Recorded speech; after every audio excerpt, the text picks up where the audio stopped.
I'm your new uncle.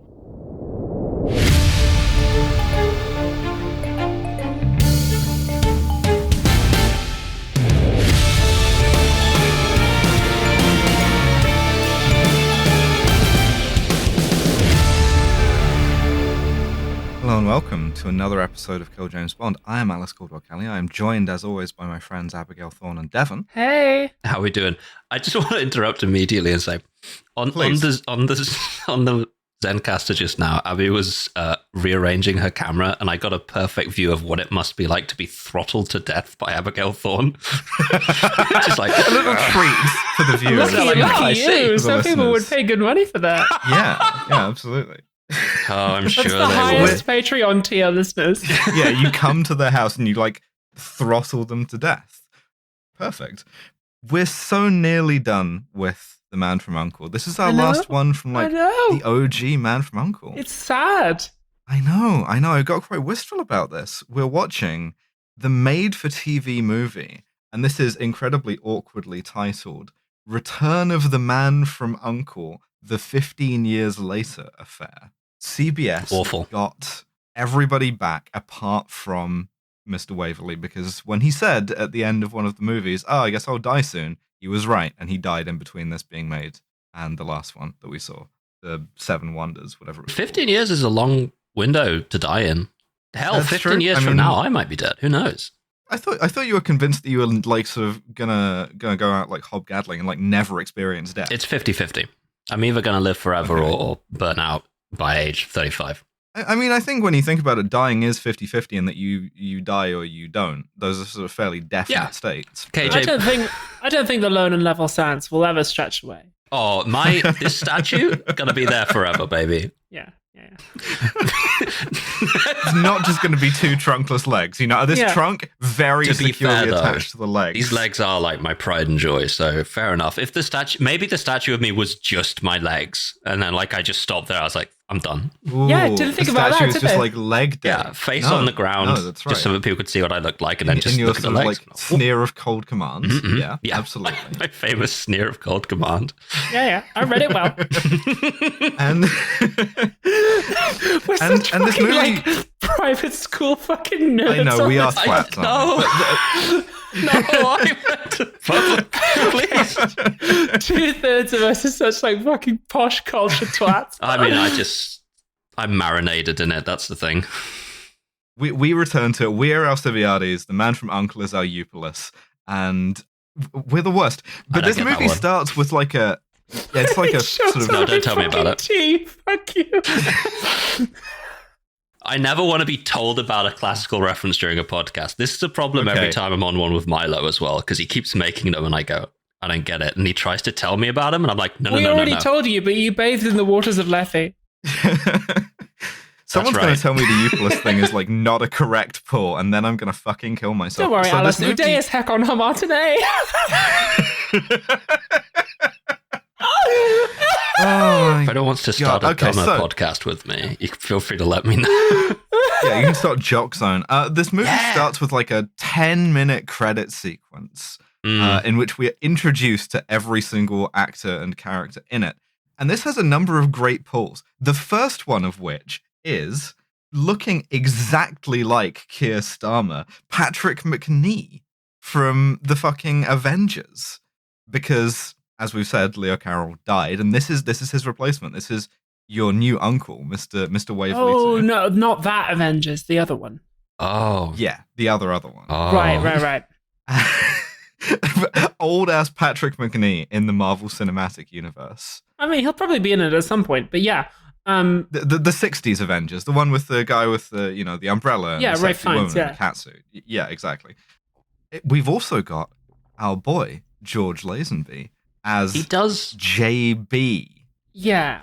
We do be having a George Lazenby in this episode. It's true, going back for more sort of old Lazenby. Because this is 1983. So when I saw him, I was like, he looks weird. Why doesn't he look like George Lazenby? And then I realized, he's not jacked anymore. In Man from Hong Kong, when he's in his jacked mustache era, he looks great. And now I'm just like, what the fuck happened? Oh. And there's one more pull that I want to make here, which is Anthony Zerber is playing the bad guy in this. And if you don't know who that is, Let me explain to you with a drop. I don't like it. You can finger me. It's that guy. Fuck it's me. Milton Crest from License to Kill. Yeah, he's Is back. in this movie. He's back. Huh. Yeah. So we begin with a shot of an even tackier version of the Spectre ring. This is like a sort of emerald ring with a lightning bolt sort of like applied to it. It looks like absolute shit. Yeah, so why did Thrush have this as their logo when, as we see later on, they also have a Thrush as their logo? It's brand confusion. Yeah. You know, a lot of companies didn't adapt to the 1980s well, as we're about to find out. Thrush is one of them. But these are agents of Thrush listening in to the conversation, the radio conversation going on between like a B-52 bomber and I guess an airfield. And the vibe off of this conversation is make sure you keep it gentle. I'll do that. It's sensuous, you know? I'll be your Yeah. wingman anytime, over. Yeah. Do you think that they ever explored each other's bodies? Of course they Unfortunately, did. they don't get the time. Every single piloting pair Because- has always explored each other's bodies. That's why they call it the cockpit. That's right. At least if you remember to call it the cockpit. That's Like why they call it the Spartans, you know? pilot cabinet. Yeah. They always Yeah. doing classics again. Pilots like washing each other's hair, you know, polishing each other's armor. Yeah, it But builds a they don't get the strong bond. chance because this sort of like control panel being operated by a guy in a powder blue turtleneck is manipulated to like crash their aircraft remotely. And Mr. Powder Blue Turtleneck goes, and there you go. Thrush is now a nuclear power. It has Cool line. nuclear weapons now. It is cool. I've already seen this plot 2 And- times on this podcast. Yeah. At which point we cut to sort of the newer, meaner uncle interviewing a guy in prison. They're doing sort of like Hannibal before that movie came out. Right? I love or Kowalski. Silence of the Lambs. I love the Yeah. actor playing Kowalski. What if instead of like urbane, charming, sophisticated guys, we had like New York City cops? What Yeah. uncle now? Yeah, I like this as a choice. The performance is like just slightly out of beat with every other actor in it because he's like just slightly too like but I Yeah. feel like this actor's having fun and like, you know, doing cool shit. He's making choices. This guy Kowalski, who's sort of like, in order to demonstrate that he's the new mean uncle, he's interviewing this like old Thrush mastermind, trying to get more information out of him like years later. And this is Justin Severin, who is fucking Anthony Zerber from License to Kill. And Severin's whole thing is like, man, they're really not sending their best anymore. You know, back in the day, you used to be able to like talk about like atrocious mixed drinks with these guys. But instead they're just sending, you know, morons now. You know, and no one's even gay anymore, and it really sort of like annoys me. And yeah, so he sort of has this very urbane way of speaking, which really irritates Kowalski. He says he knows nothing about Thrush. He's like, no, don't know anything about it. Never heard of it. Well, he says, oh, you mean the like the small passerine bird in the genus Turdus. Yeah, I just grabbed Cool. it. It's such a labored bit as well, man. It's just like, Yeah, oh, it you really is. He says it like 2 times. Turdus. Genus Turdidae. And Turdus. goes outside because Kowalski's like, we're not getting anything out of him, whatever. Goes outside, and a helicopter shows up. And we get, do you remember how On Her Majesty's Secret Service had like woman noises? Yes. This movie sort of has prisoner noises in that they've just like dubbed over like 50 guys all going, oh, hey, it's a helicopter. Hey, we should escape on that at once, right? And it sort of like all melts together into like sort of like prison escape ASMR. It's very weird. Yeah. Your prisoner GF tucks you in ASMR forehead kisses. Again, I think people would pay good money, but Yes, they you would. know. But this is kind of sick that Severin like grabs onto the ski of the helicopter with one arm and with the other arm blows a kiss to Kowalski, and I'm like, damn, cool. Good work, He's man. genuinely like a gay-coded villain in Yeah. an era when we'd stopped gay-coding things who is pissed off about it. That's his like sort of, that's his motivation, and I really like it. I support him.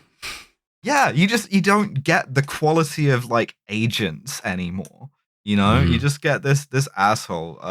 You know what he reminds me of? He reminds me of the American cop in the Arnold Schwarzenegger movie Red Heat, which is sort of designed to be like The Soviet cops and American cops aren't so different after all. But exactly the same sort of like type. It's a great movie. We're gonna have to watch it. Perfect thesis statement for a movie. Absolutely, we have to watch that. All right, delay Toto Solo Mi Madre again. We're gonna fucking but not again. I'm taking We're it back scrub down. that episode. We take it down. We do Red Heat again, and we can watch Arnold Schwarzenegger pour a bunch of cocaine out of a false artificial leg and go cocainum. We will have to do like Schwarzenegger season. 100%. Yeah, of course. Arnie, come on the pod. So meantime, we cut back to UNCLE HQ NYC. And I realized something about this film, which is that like by this point, the Bond franchise has become like a massive global phenomenon. It's not like in the 60s where like Dr. No's come out and people like it. But like by this point, like Bond has gone through like 2 or 3 actors, right? Yeah, we're into the This is the year of like 2 simultaneous Bonds. Yeah. 1983, you could go and watch Octopussy, or you could watch Never Say Never Again. Yeah, so this film really like has a bit of a Bond inferiority complex, whereas the old Uncle movies were kind of like slightly wackier and like they were kind of similar thing to Bond, but doing a bit of their own thing. This it really shows that they're like trying to do Bond because they've got a money penny. We go to meet Moneypenny because we're introduced to New M, your new uncle, Patrick McNee, who sort of is introduced to his office by a woman who only ever does bits about her surname, and I love that so much for her. Who are you? Just think of me as your girl Friday. To be Janice Friday, your Moneypenny. And she will work a joke about her name being Friday into every scene that she's in. That's right. They should have done She's 5 only- movies of this. They should have fucking... Yeah. She's only in like 2 scenes, and even then, like the jokes aren't that good. It's like, you know, she should have had sex with someone, and someone goes, "I thought Friday only comes once a week." Like, you know, there's just like so many. Thank God it's Friday. Yeah. There's It like writes so many. itself. Yeah, like Oh, that's comedy, baby. you're serving. It must be Friday. You're serving fish. Like, you know, it's yeah. Oh, wow. Those 3 are just like off the dome of the podcast, right? Like, we've written better shit than this, and we're not even professional. Calling your secretary like it's kind of stacked trans baddie is so funny to me. Just like, oh, you're looking well, Miss Friday. You're serving cunt tonight. It's like, what? There's nothing wrong with that. That's fine. But no, that's legal. That's legal. Yeah, HR actually can't get mad at you for doing that. The new James Bond is going to have a stacked baddie 10 out of 10. That's true. That is true. Wait, what? But no, that's just... They're all going to be stacked baddies 10 out of 10. They're going to do a new one that's Q. They're going to do another one that's James Bond. I thought you meant And they're going to you're be gonna get trans. I was cast just as, like, all of them. I'd better be fucking in that. Like, Yeah, I mean, you're one of the 10 out of 10 stacked baddies. good, fantastic. So Patrick McNee, new uncle, sort of talks to Kowalski about this and tells him, oh, you know, the fucking B-52 got shot down. By the way, this was a peak example of we only had the budget to do Southern California. It's very clearly that scene is happening in desert. And then he goes, yeah, it happened 20 miles south of Anchorage in the desert they got there. Don't worry about it. It's fine. And then we get the funniest line read in the whole movie. This is Kowalski. She wasn't armed, presumably. No. He was eating at the time. He didn't realize he had a line to deliver. Yeah, like, what is this choice? Like, Wow. No. No. just had a stroke in the middle of the line. Was it up? Wow. Didn't get another take. Like, do another take. It's fine. And this was 100% ADR as well, because everything in this fucking movie was. Yeah. Yeah, of course. He got into a booth and he's like, okay, how am I going to read this line? No. No. It doesn't get me every time I hear That's right. But yeah, so the bomb isn't armed, and they're like, there's only like 4 guys in the world who can possibly arm this, and Thrush don't have any of them, so we're pretty sure we're safe at least. Yeah. Mm-hmm. At which point we cut to Thrush secret base number 1, Hoover Dam, which we are told is Hoover Dam in Libya. Hoover Dam brackets Libya. Yeah, we got a big shot that says Libya, and I wrote, uh-oh. Unfortunately, we don't spend that much time in Libya. No. Severin we clearly do, had right? like a bunch of color-coded henchman jumpsuits just on deck, ready to go for whenever he got out of prison. That's right. And he's like fully back in henchman. He's back in the saddle, you know. He's got his guys. My favorite detail here, just cinematographically, is he is reintroduced to his boy by means of a very slow, horizontally sliding door. And he just has to sort of like not react until like the whole door is open and he's fully in view. It's really strangely done. It's good. Yeah. Mr. Blue Turtleneck is there too. His name is Janus or Janus. We'll learn more about There's him another later. guy, a guy called Alexei Kemp, who was like working with him. They also keep talking about the Courier, which gave me very weird vibes, given that it's at Hoover Dam. Yeah. So basically, the vibe is that Thrush have got the gang back together. Like Thrush disbanded years ago, but they're back. They're doing it again. And they're going to ransom the world, doing like nuclear ransoming with this bomb they've stolen. And they specifically want Napoleon Solo to deliver the ransom. They're like, we want our boy back. We're fucking sick of this. It's been 15 years. Where's our fella? And where is and our so fella? now 350 million, or they detonate the nuke inside the United States. our fella is in Las Vegas wearing the ruffliest shirt in the world. It looks like someone has piped whipped cream onto it. It's incredible. At I the need Caesar's Palace Casino in the middle of the day. He's doing 2 so PM. well. Yeah, and he also, speaking of weird line readings, in what is another example of the Bond inferiority complex, the guy across from him at the table asks him his name, and he goes, Solo. Napoleon Solo. Come I on, didn't bro. edit Come that on. because I really wanted to get like the sort of senior moment happening there. The like Solo, extremely long pause. Napoleon, so like audibly turning page of script. Good morning. Napoleon Solo. Sunday morning. Kill Bond now. But he's doing playing Bond poker shit. against a Russian man, and he's the looking old as shit. looks by the real way. bad. Robert Vaughn looks real bad. He's got the Haggard. like nose that like heavy drinking gives you, and like he just looks old. But he's playing poker against a Russian man who has a prima ballerina on his arm. Now, well, I might have believed former prima ballerina, but yeah, do you know what I mean? Like, possibly a casting mistake. Like, no. Because like prima ballerinas, you've kind of done by the time you're 25. And I'm like, He's kind of like he's meant to be like the director of the Bolshoi as well. yeah. And he's gambling at Caesar's Palace at 2 PM against a sort of washed up ex-spy. There are like 4 KGB guys with him as In well. fairness, if this was Bond, this woman would have been like 22. And Bond would have had sex with her, and we would have had to just accept that. But Napoleon later, we would have spoilers, called him a nonce. has sex with this woman, and like it's kind of at least is age appropriate. But it saves them from having to do the sort of like, you put your clothes on and I'll buy you an ice cream sort of thing. Yeah. The later So, movies. could have been worse. So they can't reach Solo. He's too busy gambling. So then they try Kuryakin. Yeah. Kuryakin. Oh, our boy. He's living his best life. Our boy David McCallum looking exactly the same. Yeah. Like, It's an age.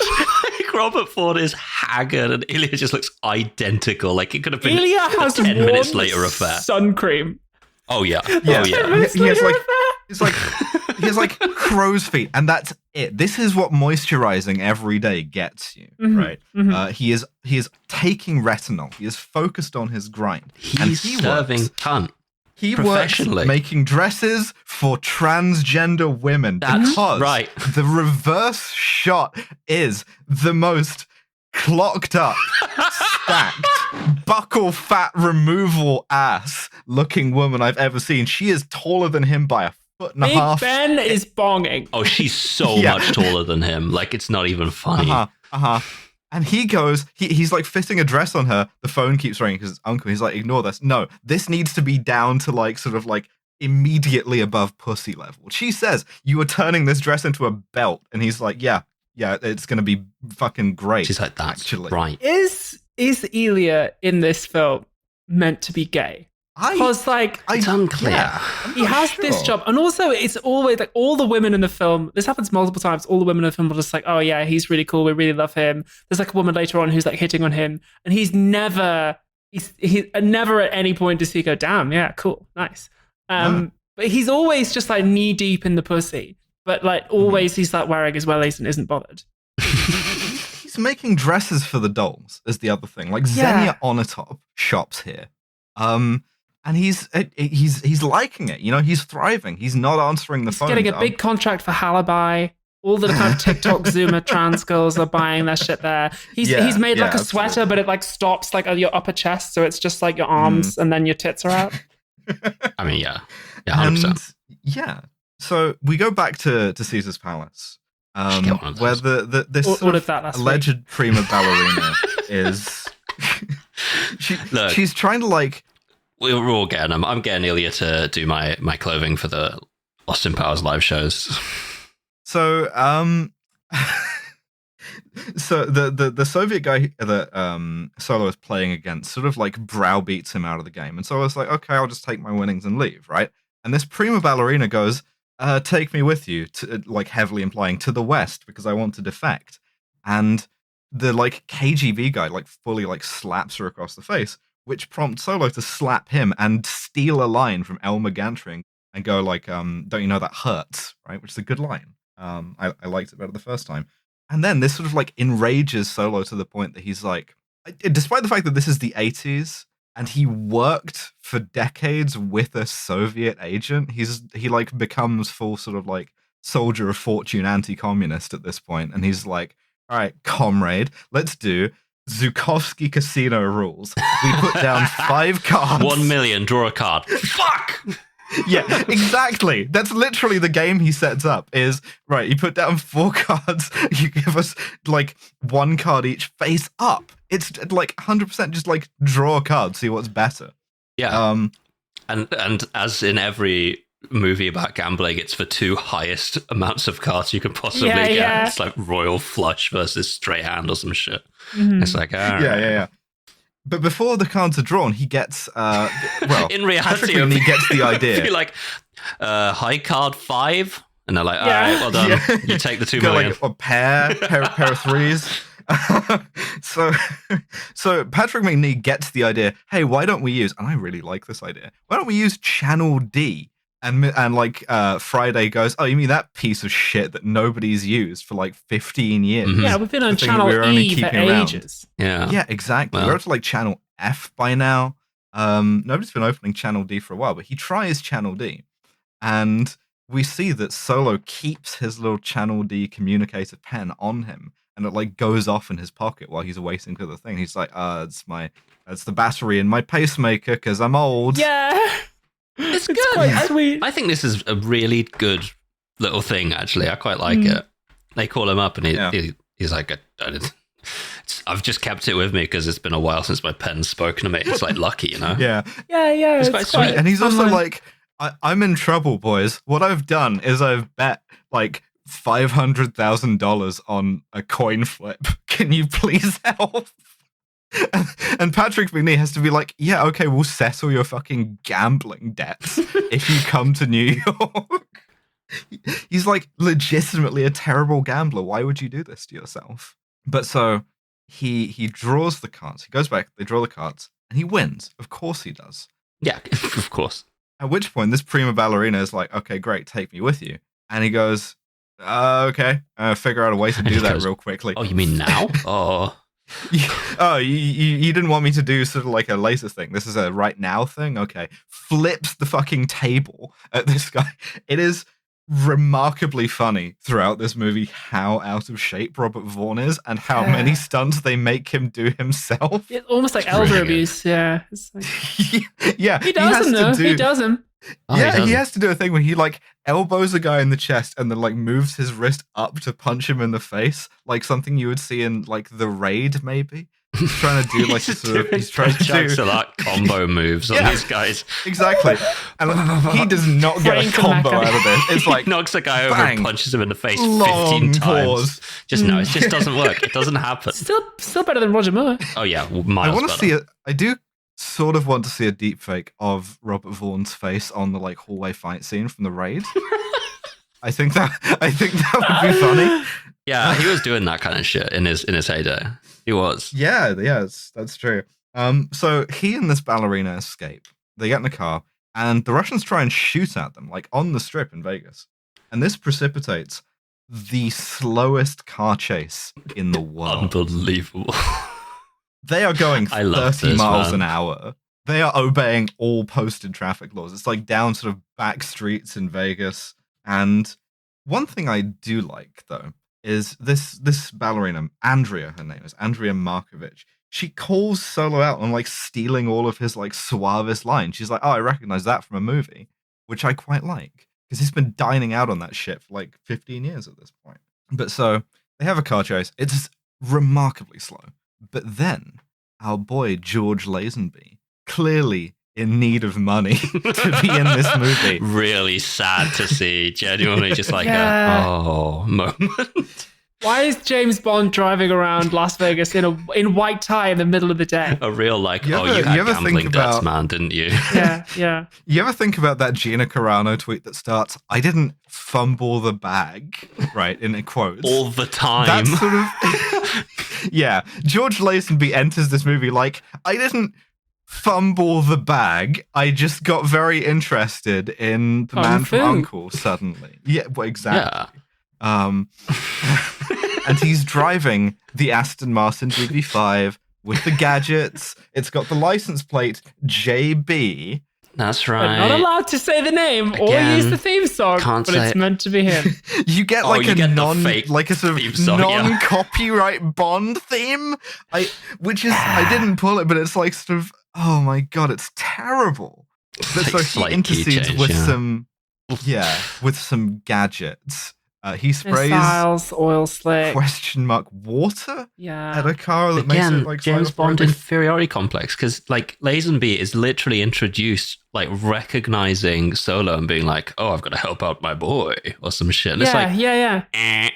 wrong. Mhm. He's like, I think I have the drop, but I can't find it right now. He's just like, "Oh, Napoleon Solo, Uncle's finest," and it's like, Always good to help Shut a up. colleague. Quiet now. And then they really milk the Bond cameo too, because at goes the end, on having and on. dispensed of the KGB guys, he like waves at them, and you're like, "Oh, okay, that's cool. They're acknowledging the thing." and then he And then he waves at drives them past, and again. he waves at them again, and They're like, "Okay." Andrea like nudges Solo and is like, "But that license plate says JB," almost like it could say, "This scene removed for legal reasons." She says, It's really she says, just like on Her Majesty's Secret Service. And I'm like, hang on a minute. Was just that like a film? not trademarked form of words. Wait, you know? was that a film though? Has she seen Yeah, no, the she's film? seen on Her Majesty's on Her Secret Majesty's Service. starring George. Wait, is this so- is this no, a it's- cannonball run it's a situation cannonball where run he's not situation. James Bond and he's just a lunatic? I have to warn you. This I'm is George Lazenby. This he is has to say George that now. Lazenby in character playing James Bond, just fucking up traffic in his gadget car. Like, He stole I mean, that shit yeah, from the yeah. set. He took that car home. yeah, He's Pinewood wanted. Studios I put like wants this real car missiles back. in it. Like, It is a He has cannonball run killed situation. so many cops trying to stop. Oh my god! that's why Robert Vaughn doesn't like nod back or like say anything about this. He's He's just like, no, that man's just a happened? dangerous psychopath. We have to Yeah. go now. Just don't acknowledge Don't him. look at him. This is Just staring straight ahead like a bus driver trying to ignore like someone on the side. Like, do not look like at that. that's the man who made the man from Hong Kong, man, and like Solo's like, yeah, you "What? can't No, you I can't didn't see criticize that." him or tell him he's not James Bond, or he will just use kung fu on you and beat the shit out of you. He'll do it. It's better to get hit by the gadget car, honestly, because Yeah, he'll it's- fuck you up. He'll call you a racial slur as he does it. Like, If you say he's not, it's like when Buzz Aldrin punched that guy out for saying he didn't go to the moon. If you say to George Lazenby that James Bond is a character, he beats you up. Yeah, 100%. but just think I about what believe he did this. to that stuntman when he was auditioning to play Bond. Like, He's they a- told him it was a Jesus. character and he broke Yeah, his This nose. man's a Like, dangerous psychopath.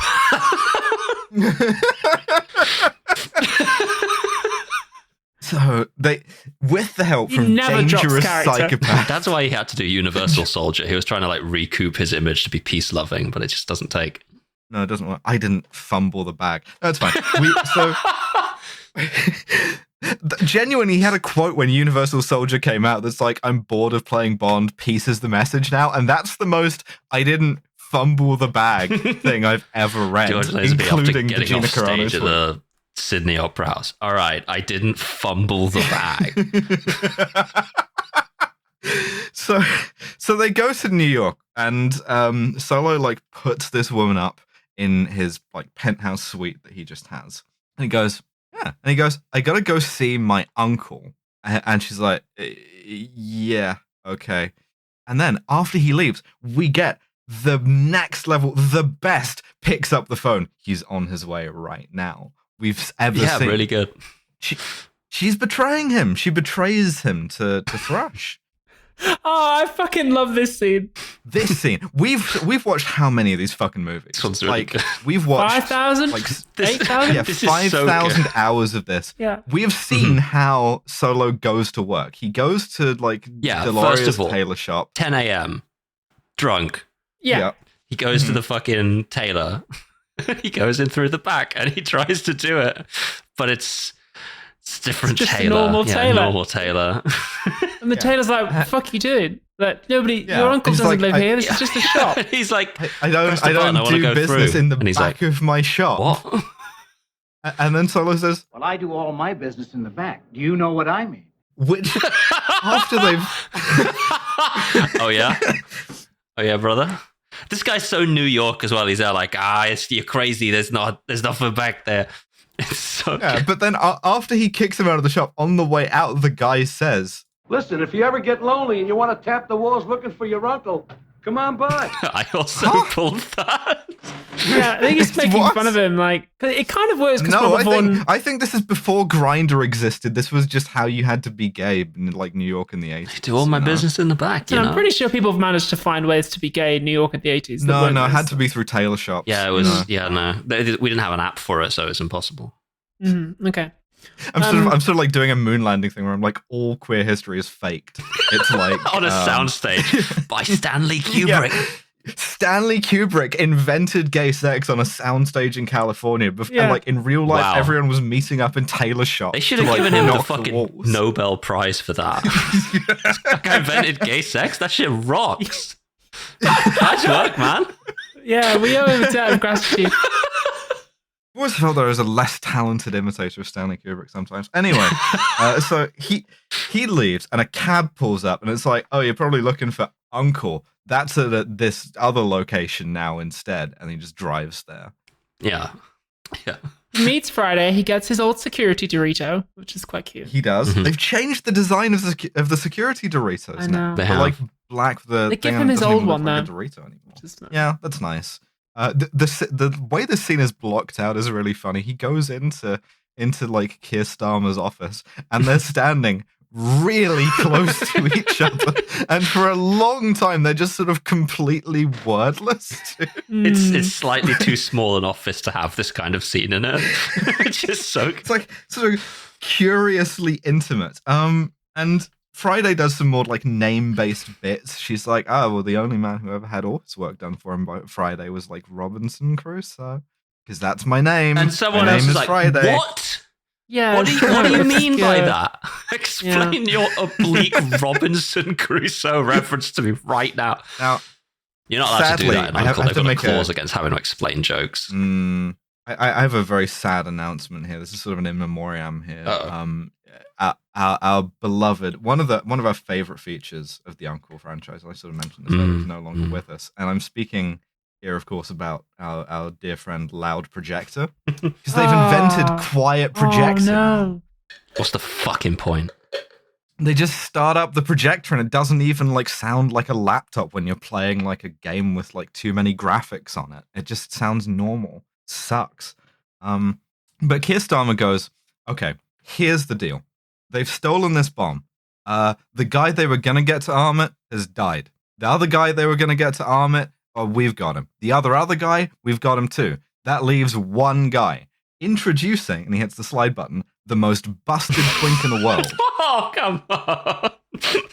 This motherfucker looks like a sex doll of Captain Scarlet. He like Oh my god, he does. fully No, it's Jerry fucked to Anderson pieces. puppet twink.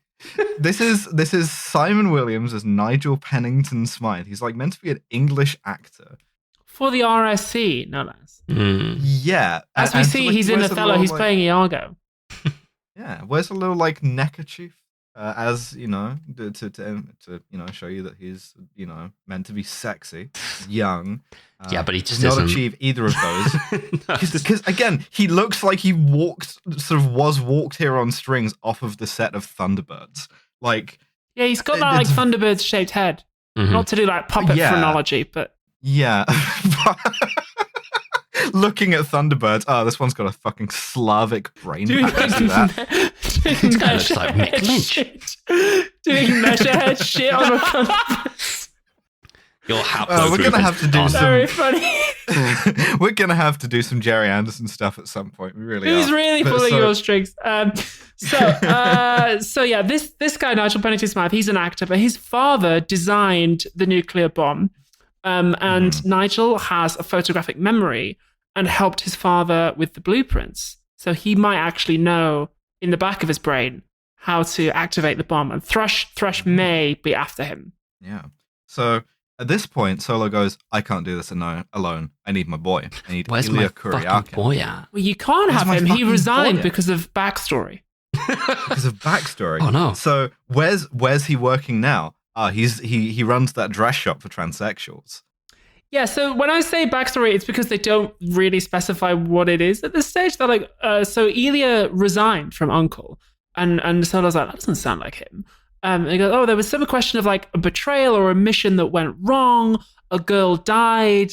We don't really know what to do with it. But Yanis, the guy we saw downing the plane at the start in the turtleneck, he was Ilya's partner after Solo left. And so, like, he was involved in that operation. Like, maybe he was actually working for Thrush. We don't know. Yeah, and he gives, like, Keir Starmer gives Solo a photo of, it's not a glossy headshot this time either. Which sucks. what the that's fuck? We're really losing out on a lot of the characteristic stuff here. Gives him a photo of Janice. And so Solo goes to this dress shop. There's a and then long, he's in the long bit changing where he, room. like, Solo Why walks is he just in there? straight through the show floor, straight into the back, into the women's changing room, and is like, "I'm looking for Ilya. Where's my boy?" Nobody Yeah. reacts And or the says, whole "What are you time- doing in here?" Which No, they're doing the sort of- opposite. Women keep taking Yeah. their Well, fucking yeah. tits out and just being like, Yeah. Again, "Look at that." transsexual coded. Oh. This woman who is, again, highly sort of like buckle fat removal looking, keeps taking She her looks top off great. in front of him like 3 different times, and every time he has to like cover his eyes. Mhm. And she's like, "Oh yeah, Ilya's like pitching for like airline uniform designs at the Russian cafe." yeah, we one get Russian it. We get a cafe joke does. on like pitching. Yeah, Mhm. Yeah. And She's old. Solo's just like covering his eyes because she's just got like a massive cock. Oh yeah. I'm like, whoa. He was going like, Damn. He's not a chaser. I'll say that for Napoleon Solo. He is not a chaser, to the best of my knowledge. So he goes to the Russian cafe. Not after that TV episode we saw. He's certainly not. Where We'll talk about that another time, listeners. Yeah. But so Kuryakin is trying to like pitch this woman on his uniform designs. She wants the Kuryakin dick so badly, she's not listening to a word that he's saying. She is like so hard she can't think straight. I think I have COVID. she's like, whoa. And Kuryakin, Ilya's kind of trying to get out of this because, again, he might be gay. We don't actually say that, but he might just be gay. He seems uncomfortable about this. Yeah. And just in time, he is rescued by seeing Solo come. This is a perfect Along with- shot to me, right? Because Ilya sees Solo like moving through the club, and he's distracted for a moment, and he looks back to the lass he's with, and he's like really wistfully, he's like, "Sorry, I've just seen an old friend. We used to work together a lifetime ago. Those days are over now." And then Solo immediately She's starts transitioned getting the since shit then. kicked out of him, and Ilya's like, "Oh, hold on, sorry." In a minute. And just like gets up and immediately sprints down between the aisle and then fully like jump tackles a guy. It's so beautiful. good. It's just like a beautiful, like wistful moment from a different movie. It just happens to be in there, and it's like, oh, I see. Okay, sorry, I see what's It happening. has a few moments. It's good. It's really nice. Yeah, they get in a fight. It's great, like David McCallum can still like do stage combat, which Robert Vaughn can't. He's doing the Pentax combos. Robert Vaughn is doing Yeah, nothing. exactly. He kills a guy with a door. It's He, horrific. like, throws a guy into a concrete balcony. I'm not really the same person I was after seeing that, you know. Yeah, it really comes out of nowhere as well. Just absolutely brutal. Yeah, surprising. These goons are the surprising KGB, by the way. We learned this in a terrible piece of ADR from Robert Vaughn. Yeah. So at this point, they go for a walk, and I love this scene. This is good. This scene is it's really so good, like but this. it's the thing that jars it for me is like how much better an actor David McCallum is, because he's carrying this scene for me. Yeah. He's also like, so David McCallum was a good actor in the original Man from U.N.C.L.E., but he's like gotten better in the 15 years since, and he's so good in this scene.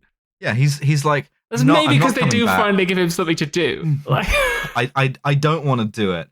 And so Solo buys him a hot dog, which is a fun sort of like slumming it sort of thing. He buys himself a hot dog, actually. Yeah, he buys one hot dog and just eats it. Yeah, one it's like, yeah, I assume you don't, with ketchup and I onions. assume you don't want this. So I'm going to eat it in front of you. And then he goes, well, what about the world? And Ilya has this great line. It's like, don't throw the world at me. Like, how many times have we saved it? And Solo has to convince him, making dresses for the dolls. I'm doing important work right this now. This time it's more important than your transsexual sluts that you make dresses for. He's like, nothing is more important. What could be more important than my transsexual sluts? Exactly. But then he shows him the photo of Janice, and Ilya punches him in the face. Yeah, because he's like. Because Solo's kind of doing the like smug lying thing where he's like, "Oh, is this the guy who betrayed you?" And Ilya's like, "You know damn well it is." And you were just like, "You fucking set me up with all this bullshit before you actually showed it to me." Fine, I'll come back to fucking Uncle. It's really good. It's well played. He gets his old Dorito back. He does. He has a fun joke about. He says, "I'm all out of exploding buttons." There's a baffling line when they come into the new Uncle, which, by the way, is much less. It looks like a sort of 70s office, but he says, "All men. What happened to the beautiful girls who used to work for Uncle?" They're in the Uncle home. Which, first of all, second of all, third of all, I don't even think Ilya's gay. I think he might just be asexual. Like he's sort of like equally repulsed by men and women. He's like, men. It's really bad ADR as well. But also, what is the Uncle home? Well, that's what they put all of the like stacked 10 out of 10 baddies we saw in the original movies who are like walking around in pencil skirts. That's right. They're literally stacked now. They're in like quite a storage cabinet now. Just sort of. It's curious. Like, I'll be back in a minute. I'm sending you the address. What did happen to these? Like, did they think it was too sexist for 1983? Did they think it was like perversely not sexist enough? Gender. I'm afraid. They've all transitioned. None of those women ever had. Yeah, well, none of those women ever had lines. That'd be a great reveal, wasn't it? If they were all actually the same people, but they just all transitioned. They all transitioned. They were never irreversible damage has been done to them, Ilya. Lesbians have been erased. Within the last, you should have seen Kowalski back in the day. Within the last 15 years, a thrush plot has invented like gender gas and just hit Uncle with it. Wait, fuck. Lesbians are in the back of the queue now, Ilya. Given that it's the same actor, you know what the fucking plot was? Mm-hmm. Use hormones to make them all male. Mm-hmm. That's exactly what happened. There you go, baby. That joke has been like a year and a half in the making. This is so tightly fucking scripted, guy. You have no idea. Yeah. Mm-hmm. I know. We're so smart. But so they're like they give them all their stuff back, and they're like, go see Q. No, I'm sorry. We have to. So we have to talk about Sir John's line. Oh, what line is this? So they meet Sir John.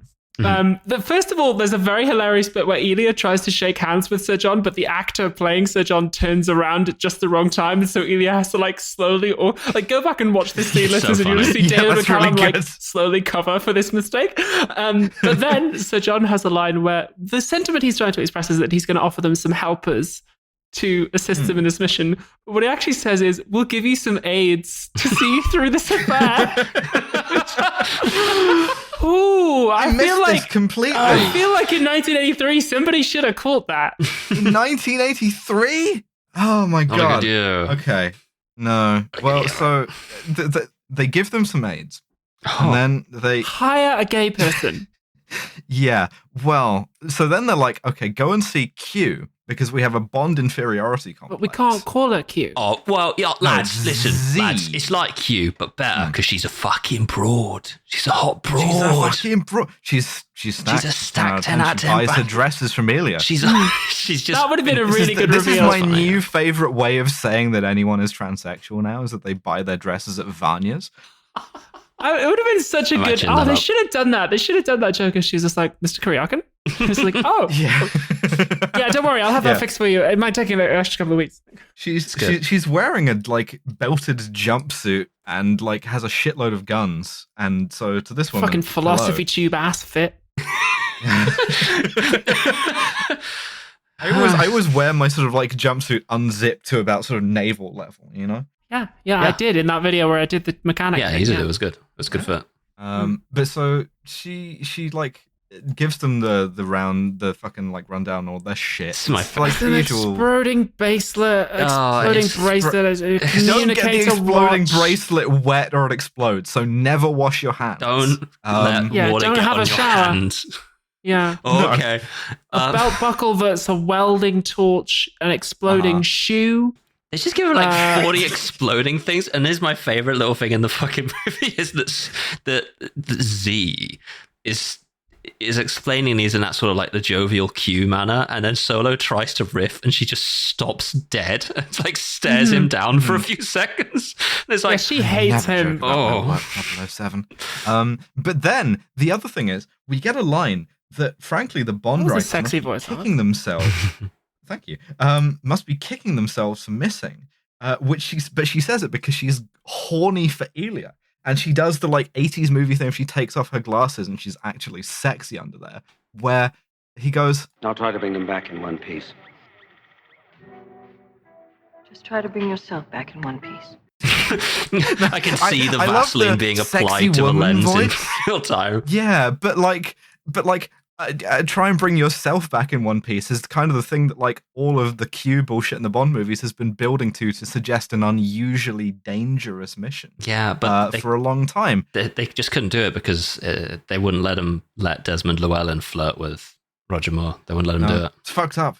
They should have. They should have done that. Hire a gay person, or hire a gay person who will tell. Well, I mean, listen, gay there's twink a Q few should have said things- this to fucking Daniel Craig. Daniel Craig, yeah. Look. Welcome to Japan, Dad. Is my little girl hot and ready? So let's not say that it's sort of beyond the pale here. Hey, no trouble. Listen, if you ever get lonely and you want to tap the walls looking for your uncle, come on by. It's too long a drop to use like that. I'm sorry. I'm gonna turn that down severely. That's fine.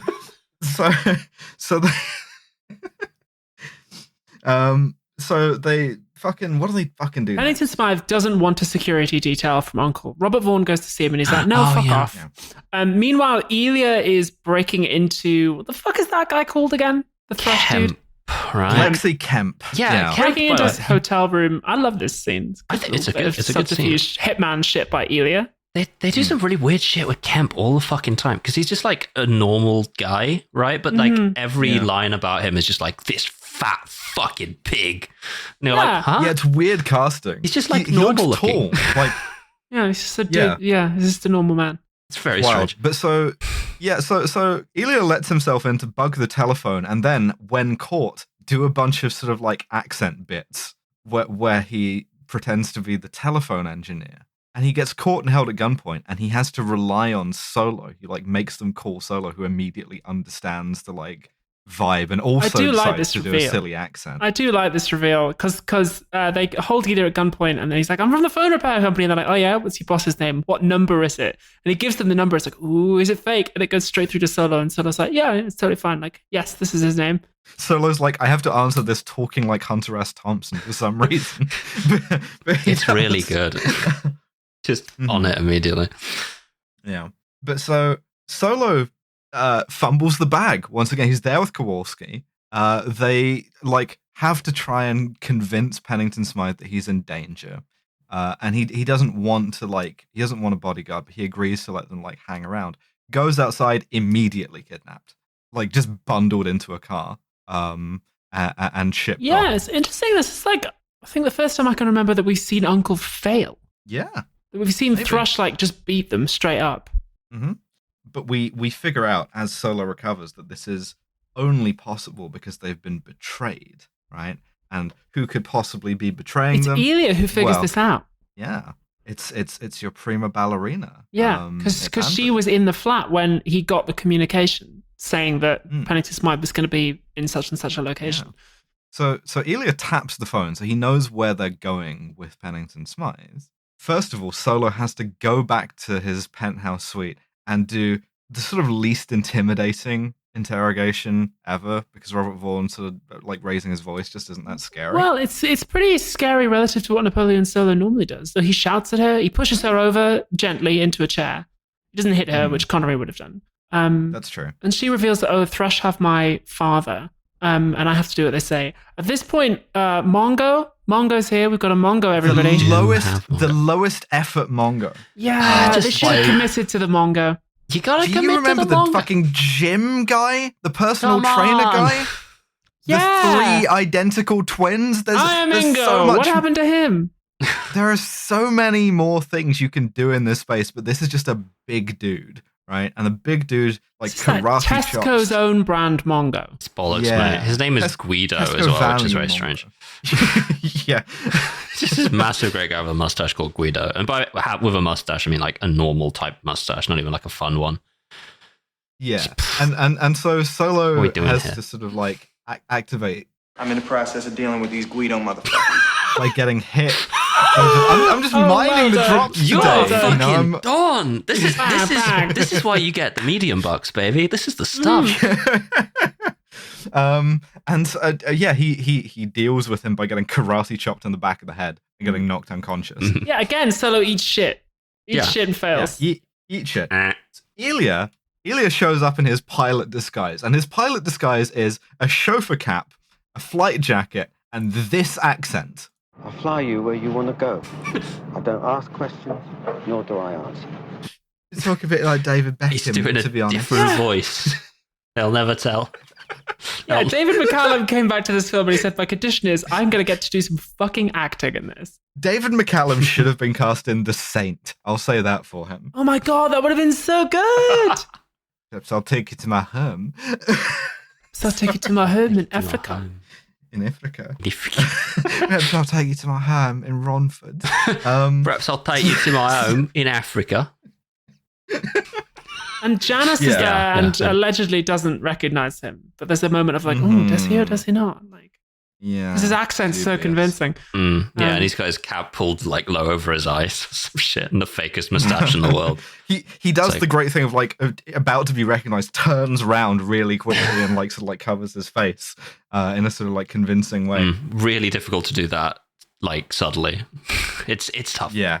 Like, so he activates the instinct mode from Hitman Absolution. That's right. So at this point, they're running out of time, and Solo and Kowalski are sent to Libya to go and deliver the ransom with a sort of side mission of try and find out where Uncle's base is located. Thrush's base. Again, don't worry. Yes, it's the Hoover Dam portion. I'm getting really confused. That was his earlier thing, was trying to figure out where Uncle's base was located. Let's just tap on the wall. Ironically, they're in the tailor shop now. They took the old one. Yeah. Come on by.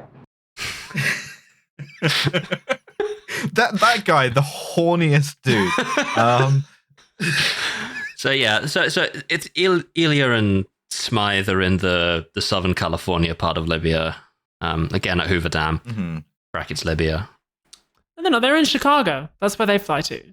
Ilya and Pennington Smythe are taken to Chicago. Ilya tracks them down. And Thrush have a lair, which is underneath like just a normal house in Chicago. It's got a swimming pool. This is the coolest fucking shit I've ever seen, because Ilya watches them put on scuba gear to get into the swimming pool, and then they don't come out. And he's like, oh fuck, they've got like an under pool lair entrance. It's pretty sick, actually. It's pretty good. Yeah, that's such a good idea for your lair. I love that. Thunderbird's ass lair. It's good. It's So he gets in the lair after them. And the bomb is there. Yeah, the bomb is there. Nigel is there. They want him to like arm the bomb, which he does. And Ilya attempts to intervene. And guess what? He gets fucking captured because Janus gets the drop on him. And then there's a fun line here where we come. And then we come. Sorry, there is a fun line here where Nigel Pennington Smythe, as he's arming, he says, like, I have to warn you, I don't know how to disarm this. And Janus just says, I don't think that'll be a problem. Yeah, I must warn you, I don't know how to land this plane. Yeah. There's also another ridiculous like little line read that I enjoy a great deal, which is there's just all right, hang on, I'm just gonna play this for you and I need you to just no, not that one. Fuck. Sorry. Okay. It's just he just says okay so flatly, like Okay. It's just like okay. It's after they're like taking the prisoner out of the fucking scuba gear, and then like he was like, all right, take your stuff off. Okay. I don't know why I like that quite as much as I do. Whatever. But then we come full circle to the first Uncle movie. Come over here, Mr. Solo. You're about to be chained to a pipe. Because having armed the bomb, they fucking chain Ilya and Nigel to a pipe, like overhand. Fucking Ilya gets tied up more than I do. It's unfair. It's bullshit. He even has a line about that. Pennington Smythe is just like, you've done this before? And he's like, yeah, this happens all the time. Yeah, it's really good. He's like, yeah, I usually just have like a bomb in my watch to deal with it. And he's like, where is the bomb this time? Because it's in my shoes. They're like, why'd they change it? And he's like, progress in it. Also, Ilya outlines the plan, which is that they're going to set the bomb off anyway underneath a nuclear power plant, which will put the American public off nuclear energy and question mark profit. Are we, given that this is 83, are we suggesting that Thrush did Chernobyl? Because I would kind of believe that at this point. Yeah, why not? Yeah, fuck it, probably. Intercut with this, we're in the hotel room in Libya, where Kowalski figures out where the Thrush base is by looking at a tourist catalog and going, oh, the old closed down Hoover Dam, which I'm not sure how you close down a dam, but okay. Oh, it's the old Hoover Dam. Yeah, it still works, is the thing, if you leave it. Yeah. A closed down Hoover Dam, at which point they forget that they know where it is, and they go to meet Severin, or Solo does for the first time. How do they arrange this meeting? Never mind. Don't worry about it. I don't know. But Solo goes to realized meet, they needed a scene where the hero and the villain meet before the end. Yeah, again, it was a Stromberg situation. They were like, oh shit, we need to get it. So it's like, Mr. Bond, who are you? Mr. Bond. and so what he gets to do is to be like, it's nice to see someone with some style and panache these days. We must be men of our word, or there'd be no integrity left in the world at all, would there? This man is planning to betray you. Yeah, Solo comes out of this meeting like knowing this man is planning to betray me. He's gonna fucking get the ransom, and then he's gonna detonate the bomb anyway, obviously. So Kuryakin is busy escaping by doing some fucking gymnastics work with his shoe, and he manages to sort of like explode. He manages to like sort of get the thing out of his shoe and like sort of, like fucking, I don't even know how to describe Well, this. he gets the explosive charge out of his shoe and throws it at the pipe and blows it up. And then he uses the welding torch belt to cut the chains off them. Great. Mm-hmm. And he's like, well, do you want to have a go at disarming the bomb anyway? Even though you said you could. Do you want to just give it a try? Give it a fucking college go, mate. Let's do what we can, hey? As he's leaving the meeting with for the ransom, Solo puts a tracking device on Mongo by like grabbing him by the lapel and being like, "Hey, great job." He didn't need to do this. He knew where there was a closed down, abandoned old dam. You know, the haunted dam. But whatever. It's just very funny to just like grab the guy that knocked you out a minute ago and be like, "You're looking good, man. What are you working out or something?" Obviously putting things into his pockets. Wow, you're doing great, bro. Weighing him down with tracking devices. So at this point, Robert Vaughn like gets Kowalski to call in an Uncle task force to raid the dam. But he's going to infiltrate it beforehand, and we see that Robert Vaughn has the worst fate that can ever befall anyone. He has. I hope this never happens to me. He has become too old to wear camouflage. They put him in camouflage, and it looks ridiculous. It's a tough life. It's really. Yeah, I know. I hope this never happens to me. But then, like, the Uncle Task Force attack, the Thrush guys are all in orange jumpsuits. The Uncle guys are all in blue, which is very helpful. Yeah, I was about to say, the powder blue tactical jumpsuit. That's the move in our modern age. And a lot of people fall off things. That's the kind of one stunt that they have is they get shot and go, oh, and fall down a great height into some water or something. The guy we saw introduced by the sliding door uses his one move to be like, you got to close the sliding door again before getting blown up by a fucking grenade. Yeah. And at this point, we know that we need to have a confrontation scene between Ilya and Yanis, but this prompts the obvious question, like, given that the nuclear bomb is about to go off, all the Thrush guys have obviously left, right? So they're not going to stick around. But Yanis is still there. And so we have to have this scene where Ilya's like, why are you still here? And he invents this, like, bullshit reason. Uncle Base. It's like Uncle Base with a small U. He's like, oh, the other guy who could arm and disarm the bomb, that's my uncle. And so I know how to do it from him. And I'm going to disarm the bomb, take it for myself, and sell it to the highest bidder. And then he's like, and I betrayed you in Yugoslavia because you couldn't even shoot straight. Because my name is Yanis. It literally like two-faced, like. Yeah, imagine if a movie did that. I mean, what kind of a hack writer? Also, I'm seeing the poster for Goldeneye. Sort of Ilya shoots him. Well, at least then, like that was Alec Trevelyan chose the name Yanis as a deliberately ironic joke because his face was like burned on one half, so it was like two faces. At least that made sense. Yanis is just like his parents just called him that. It's just like a very traitorous I'd baby. hate to be called this. But like, so Ilya shoots him with a harpoon gun, and I'm like, okay, I understand why you have the scuba gear for the secret pool entrance. Why did you run into a shark? Why did you have in the pool? Why did you have a harpoon gun? It just comes with the scuba kit. Why else would it doesn't? You have to pass a special exam to use that. Why is that? You get it as a bundle from the supplier. It's the only. Listen, what if you don't have one and there just is a shark there? You're fucked. Yeah. A cave shark. Or a nuclear shark in the generator. A regular shark's cave double? They are not next to the pool. Like, so all the scuba equipment is lying around in this cave. So they've come out of the pool entrance, taken their kit off, and then like walked it deeper into the cave, as opposed to leaving it near the pool where you need it. That's where it lives. You know, people are real sticklers about not like on a rack or in a drying room, but just like lying on the floor, getting cave dust on it. We'll get to assembling the rack eventually. You know, look, in the if meantime, you look this at is the just where floor it plans, it says that's where you put them. Okay, like I just don't want to get yelled at. I only work here, man. I'm just putting the scuba gear where it says to, and I've got the harpoon as well, just on the off chance. Yeah. So Solo kills the old guy with the grenade, not before getting this great line off. You stay so young. Good makeup, man. Cool. Yeah, he yells. Was he having a day off when you filmed this scene? Shoots is what the goal of good makeup is to look like you're not wearing makeup at all. It's the Bond. It's Bond again, baby. Because he goes, oh, I've got a good makeup man, and the old guy goes, what? And he yells in his ear, I've got a good makeup man, and that causes him to collapse, and we see a fucking hearing aid fall out of this guy's ear, and it's like, oh, exploit disability. We did it.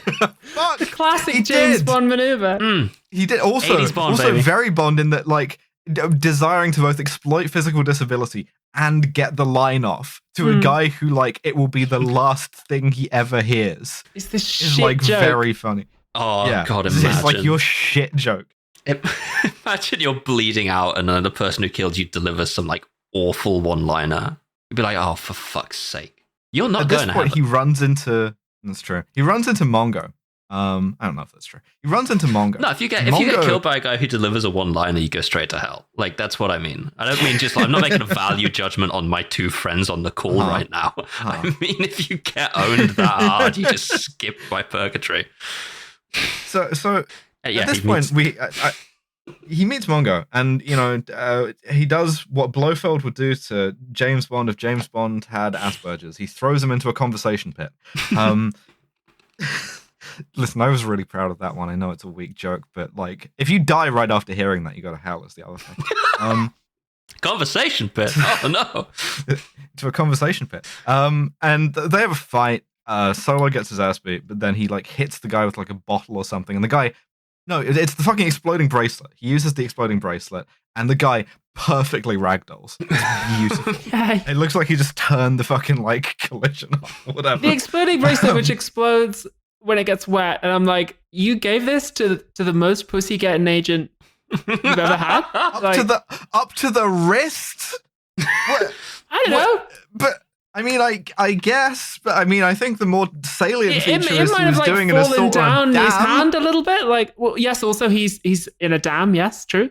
Oh, I guess it was like someone squirted on. Yeah, if you make a squirt and then your hand falls off because you've got an explosive bracelet on. Yeah, well, having an exploding bracelet that close to your pussy also probably not good for you. I think that's like a 200% fatality rate. You know, like yeah, it wouldn't be good. Bad just news. like best after of I times. fucked that guy, I couldn't walk again. Why? Was he that good? No, he had an exploding bracelet that blew my fucking pussy off, which was a nightmare because I just got it last week. You're like, fuck, god damn. Doing GRS this way, doing like an exploding cock ring, you know. Anyway, like breach and clear that with a fucking like shaped charge on your cock. You can't do that. I hate when the methods of entry man like puts a slap charge on the side. Claymore, yeah. Yeah. Slap side of cock, great bit of kit. Yeah. This side toward pussy. Be a good tattoo. Be a good like above dick tattoo. Yeah. That's so good. I love that's that. awful. That's so bad. All right, this is the thing. So I have a gift. I have a gift for like creating tattoo ideas for people. They're often terrible, but they're always like remarkable. Side towards pussy. This side towards pussy. Yes, to laugh. It's not any worse than my original idea, which is to get like a Ouija board tattooed on just above my cock.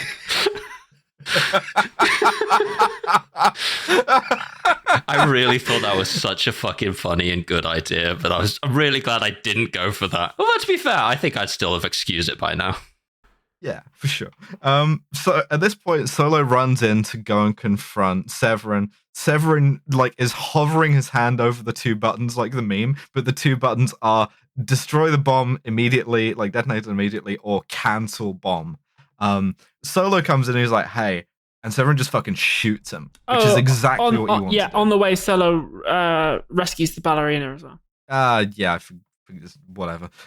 So Solo gets shot in the arm at this point. Severin books it. He just leaves. Severin just walks out. Yeah, because he tries the detonate button and it doesn't work because at the last second, the most busted twink in the world has remembered how to disarm the bomb. And so Severin escapes, and they so clearly wanted to bring this series back, right? Like so clearly. I mean, it's kind of weird. Like, think about the ways that previous Uncle villains have gone out. So the spy in the green hat was turned into a fine paste by Ilya shooting pressurized water at him.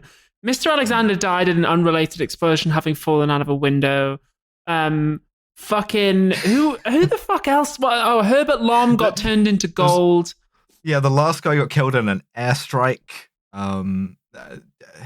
Really? Yeah, yeah. Remember they like fly the plane at him and they fire a missile into the command center. Oh yeah, he was in LAX airport and he got hit by a sissy missile. hypnogassed and then yeah. Well, so all of these guys died. Severin they just leaves because they wanted to. They wanted to bring him back. They wanted to do some more. They wanted to do more. It's so clear they wanted to do more, and it's like, this was not successful financially. What we get is a scene in the Russian cafe at the end where Ilya and Solo are sort of comparing notes, and Solo, by the way, I never mentioned this. He's meant to be a computer salesman, which is such a sort of 1983 idea of like what's a business job. But Ilya asks him, what's the computer business like compared to spying? And he has this bafflingly hard line. I'm finding it increasingly more and more difficult having a meaningful relationship with the machine. All best from Heart of the Machine? And he's like, what? Okay, how's the dress business going? He's like, there's some weird people in it. You know, I keep getting in like trans discourse on Twitter. She's transsexual. Wait a minute, I just have that. She's transsexual. Sorry. There you go. I should have used that like 8 times thus far throughout the fucking... But so they're like, okay, fine. Well, you know, it's weird, but whatever. And then Channel D opens and Patrick Brickney goes, the fucking vice president's disappeared, boys. You got to find her. Him.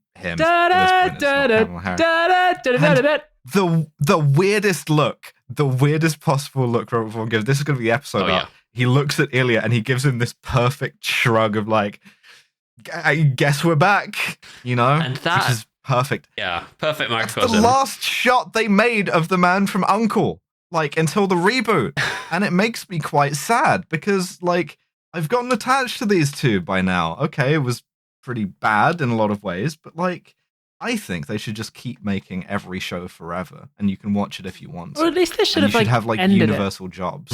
It was a good ending. They shouldn't have made this movie. Is what they shouldn't have done. Yeah, like it was a good ending. Although to be fair, I'm happy with shopping at Vanya's, but like it was like a perfect ending to the series.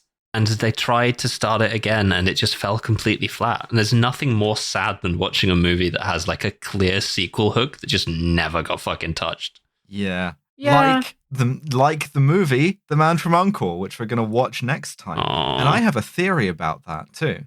My theory is The Man from U.N.C.L.E. shouldn't be a movie series. It doesn't work as a movie series. We've been watching it as one. That's not what it is. It's a Villain of the Week TV series. It's a high budget TV series.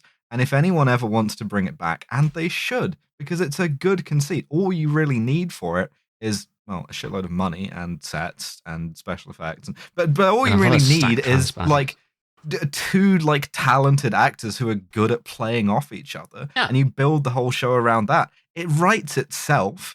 You can make it a 60s period piece if you want. Oh, no, nobody's buying period pieces at the moment. I guess. Doesn't matter, but like you could do anything with it. You could set it in the fucking Civil War for all that you know it matters, right? Wild West. Alan Pinkerton being Uncle, right? Like you can do anything with it, and they should, you know, and they should give like me 60s period piece Man from U.N.C.L.E. TV series. I'd watch that. That'd be fucking sick. And you don't really get TV series like this anymore because of, you know, as you know, we've talked about on Trash Future amongst other things. So like Netflix and Amazon don't like renewing series of things, and they like sort of like killing them off after one season, so nothing really gets to grow and develop into them. Make it woke, you know? You could. Netflix absolutely hates doing third seasons of anything because you have to start paying people more. That's true. Mr. Television Commissioning Editor, or Miss, or Mix, if you're listening, and I think you are, give us $100 million and tell us to do The Man from U.N.C.L.E., and we will create the best TV series ever made. I promise you. I think Netflix is a good company that makes, you know, good entertainment for the whole family. Yeah, for 2 seasons. For one season. Really excited to see what they do next. With their various great properties that are really we've got nothing to worry about. We can't animate. Don't worry. Our ones are fine. Mr. Netflix. Justice for Tuca and Bertie. Mr. Netflix. If you have shut the fuck up. Shut up. And this is kind of like making like hand across throat. He's trying to fucking. The thing about Netflix is they're currently hiring people to make movies. Really great. All I'm saying, movies as well. There's some nice ones out there. You know, you can watch this shit back. Bring this shit back. This is, I think CBS still has the copyright to it. Fucking The thing about Netflix whatever is owns CBS now. Paramount, I think, right? For Child Protective Services. CBS. Child Protective Services. I think just Paramount. Child Protective Paramount Services. owns CBS because Paramount, because like Star Trek Lower Decks used to be on CBS, and Paramount definitely owns Star Trek. This definitely is good content. I don't know. Yeah, but basically make it happen. Put us in charge of it. Put us in charge. We will put the most stacked trans baddies in front of you that you've ever seen. Right, that's right. Yeah, we will. That's right. We'll do it. But what do we think about this movie? Do we have closing thoughts, or do we want to get into the Scum spectrum? I think I've expressed myself sufficiently. It's basically just like another Man from U.N.C.L.E. film. Yeah. They didn't really try and do anything special with it, which is a shame. I think they could have done. I think there should have been more JB in it. Yeah. Fuck me, that sucked. I think there should have been more of it. I think he should have been a hinge of it. We have a science-based rating system on this podcast. It's called the Scum system. It stands for SMARM, cultural insensitivity, unprovoked violence, and misogyny. How do we think this movie stands on SMARM? I mean, I think it's a little bit higher than usual. It's definitely higher. It's the thing from my pacemaker because I'm old. I'm going to make sure you heard my fucking line because you're like 5 5 or 6. I don't know if it's that high, No. but I'd go as high as a 3 or a 4. Or a 4, I guess. Okay. Cultural insensitivity. Libya is not a location in this film. It is just it's Yeah, words don't on worry about screen. Are there any people of color who have a line? I know there are a couple of supporting no. artists. Yeah. No, there is like Kowalski's partner is black. Yeah, It so does it's an not get entirely a line. white principal cast. Yep. Does Guido have a line? No, he doesn't. He's named. No, he is named, but like No, he's one of those strong silent guys, like in Octopussy or whatever. yeah, he's mute. Yeah. So gotta be sort of high in a sort of an omission way. I could see my way to a 4 for this one as well. Sure. I feel like it's a bit more violent than Uncle usually is. People get killed. Yeah. What seems You know, high James for Bond omission? Kills that kills a old lot of guy with a people. grenade. Yeah. Like fucking guy gets shot in the stomach with a spear gun. Yes, which true. Doesn't seem particularly pleasant. I'll say that. Yeah, but that was provoked, but I get what you mean. It wasn't nice. It's kind of got a bit darker because it's been infected by Bondness. Yeah, that's true. And also, the Bond 80s. himself kills a whole bunch of people in this, like he blows up cars with missiles and stuff. Well, It's more violent than Uncle usually is. Yeah. And that really is unprovoked from Bond because he's just fucking around. He's just there. Because That he is man's- a stone cold psycho. Oh yeah, no. That like James Bond is the subject of like a stateswide manhunt, and just like shows up in this movie. They kill a bunch of guys, then leave. Like Yeah. Yeah, Tommy Lee Jones is looking for this. terrifying. So 5? 4? 5. Misogyny. I mean, it does say that you can't trust women, right? And it also says that every woman in the world wants to fuck Ilya. True. But equally, like, you can't trust women because they're like manipulated because they have uncles or whatever. And There you know, are- that's sort of a lever on them. Like from an actress point of view, there aren't really many female characters in this who like do anything or are particularly good roles. I can't say I would really want to play either of these roles, which admittedly is not the test of misogyny, but like you know, It's a test of misogyny. I want to say 4. This is like mediocre even in the ways that it's bad. yeah, that gives us a total score of 17, which is again pretty mediocre. Resolutely average. Sad note to go out on for the Uncle Boys, Yeah. but perhaps Yeah, the totally. reboot can redeem it. Yeah, can't wait. I every single member of the cast and crew of The Man from U.N.C.L.E. 2013 is like 15, I think. right now typing in the chat, I didn't fumble the bag. I swear to God. I'm looking forward to seeing this. I want to see a modern take on Napoleon Solo. I Kuryakin remember Grant in it it. fondly. I really enjoyed it when I saw it. I don't know if it'll hold up. You know, we'll see. We'll have to see. But that's going to be the next one. The next bonus episode, I believe, is Abby's decision. Oh, we know what it is. Which is, I've already decided. It's My Little Pony: Friendship is Magic, the movie. That's right. I hate you so much. We're going to be watching My Little Pony: Friendship is Magic, the movie. We're going to have a lovely time. Thank you for Yeah, with our listening. friends. We have a Patreon. Yeah, Patreon. Alice, it's got songs in it. It is. Yeah, it does. It does have songs in it. Finally, Kill James Bond will answer the question: who is best pony? God. Come on. What the fuck? This is the fucking stuff. Cut it. I'm playing you out. I'm playing you out. You're a fucking.